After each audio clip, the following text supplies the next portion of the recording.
I was honestly about to say that I'm not scared of being broke, but that's just not true. I don't want to lie because I'm actually scared of being broke. But I'm also scared of waking up at 40 and realizing this was it. That this was the whole thing. No twist, no second act, just this, on repeat. And the uncomfortable part is, I think most people don't fall into that life. I think they slowly agree to it. Most people live the same loop. Wake up to an alarm you already hate, hit snooze, rush, commute, work, commute back, eat something quick, scroll until your eyes feel dry, sleep, then do it again. And then days blur together and weeks disappear. You don't remember last month clearly. You just know it was busy. Weekends aren't freedom, they are recovery. Laundry, groceries, cleaning, fixing small problems you didn't have energy for all week. And when you finally get a few quiet hours for something you actually care about, your brain is fried. You sit there thinking, I should enjoy this, but you can't, because your body is resting, but your mind never really shuts off. That's the part nobody talks about.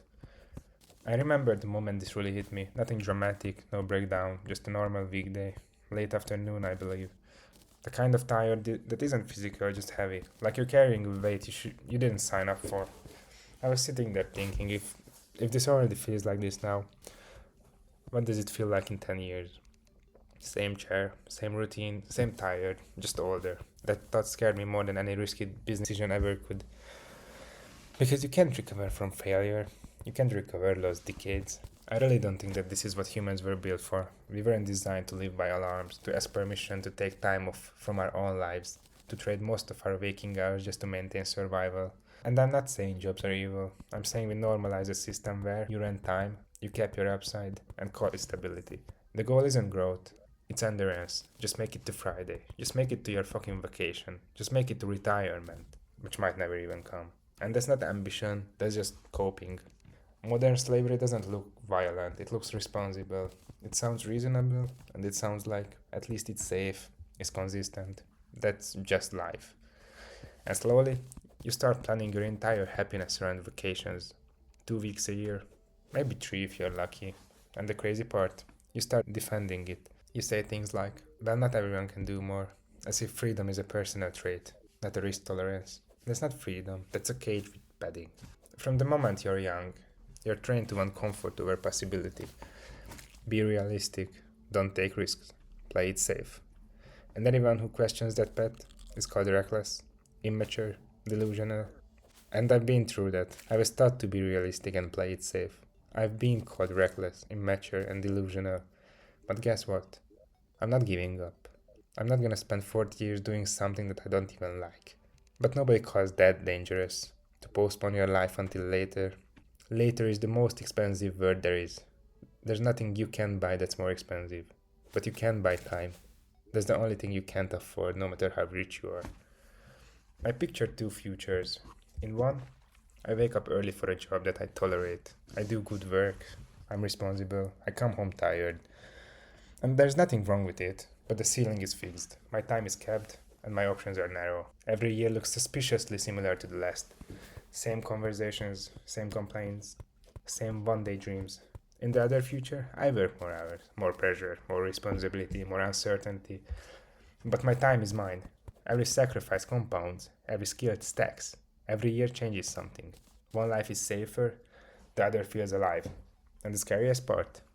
Both require effort, one just hides the cost better. And I'm not pretending I have this all figured out. I question myself too, just like any other person. Some days I wonder if I'm just scared of being normal. If this is ego, if this is delusional, if I'm wrong. But then I remember that fear doesn't mean you're wrong. Fear usually means you're standing at the edge of something that actually matters. Comfort never asks questions, but fear does. It asks a lot.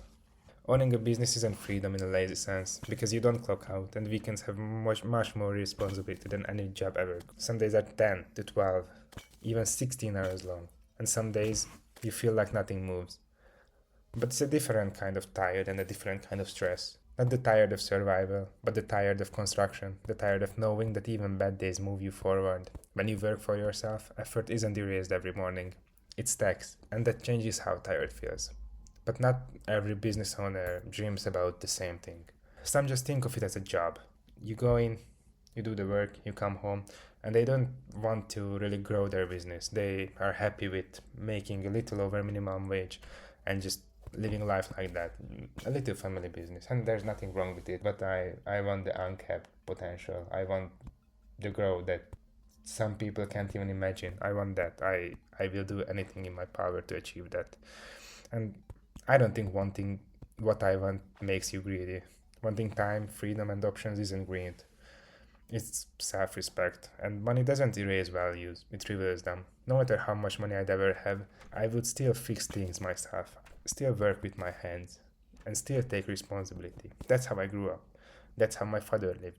To me, masculinity isn't comfort, it's capability. I could be a billionaire, and I would still help an old lady cross the road. I would stop my car on the side of the road to help someone whose car is stuck. Money won't make me a worse person. Being average isn't an insult, it's a warning. Average life means average time, average options, average regret. And regret doesn't show up loudly, it shows up quietly. In moments you realize you didn't choose the life, you just accepted it. And I'd rather be tired chasing something I believe in than rested inside a life that I never really choose.